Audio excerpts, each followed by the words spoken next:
Where's your mother, little one?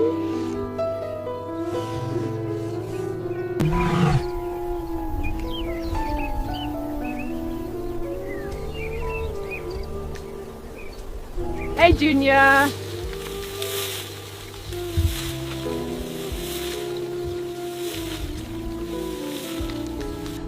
Mama Ellie.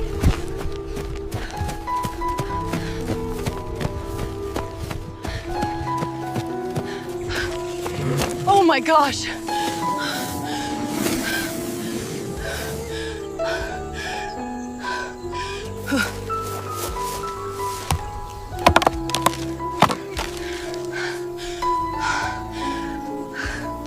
Take that.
Al-Mansur, a prosperous port city, where sailing ships arrived carrying silk and spices. The markets echoed with the calls of merchants, and the streets were filled with a blend of fragrance and noise. In this bustling city lived a wealthy merchant named Zufar. He was known for his harsh attitude, arrogance, and greed.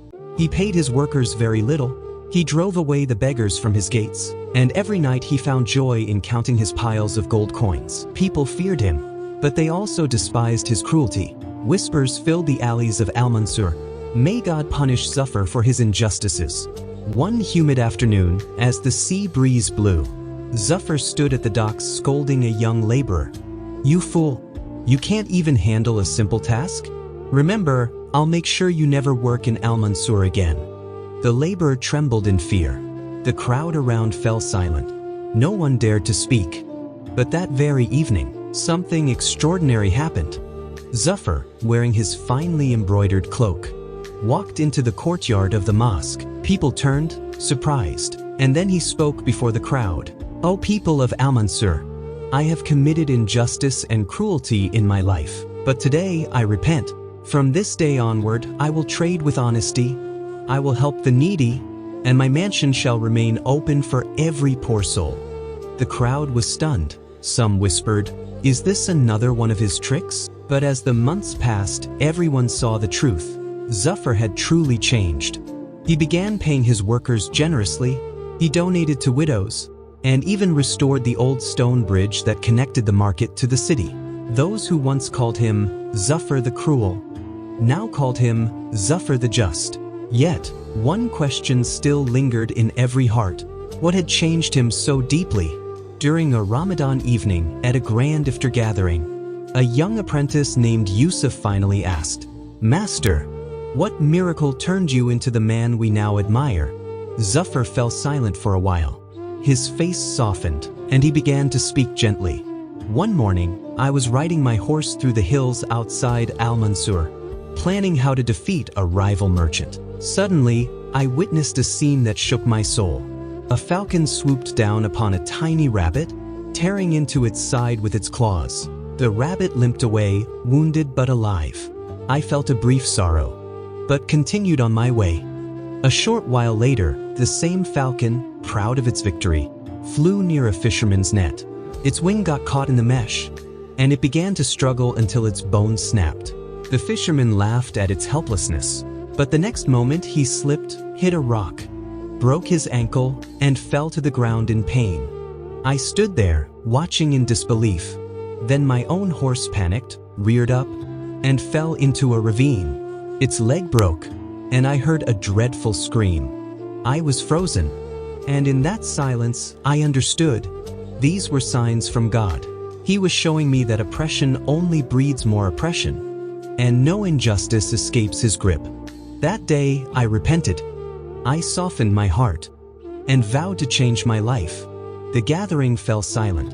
Every eye was moist, every heart moved. But among the crowd stood one man, Khalid, Zuffer's old rival. He whispered to himself, "This man has gone soft. Now it's my turn to destroy him." Khalid rushed home, his mind full of schemes and deceit. But on his way, he tripped on a loose stone, fell hard, struck his head on the edge of the road, and never rose again. And so, just as Zuffer had learned, the people of Al-Mansur also learned a lesson that night. Injustice never goes unanswered. Whether in this world or the next, every wrong will face its reckoning. Through justice, Zuffer gained not only wealth, but the love and respect of his people. So let us too recognize the signs, treat others with kindness, and always remember, cruelty destroys honor, while kindness builds it.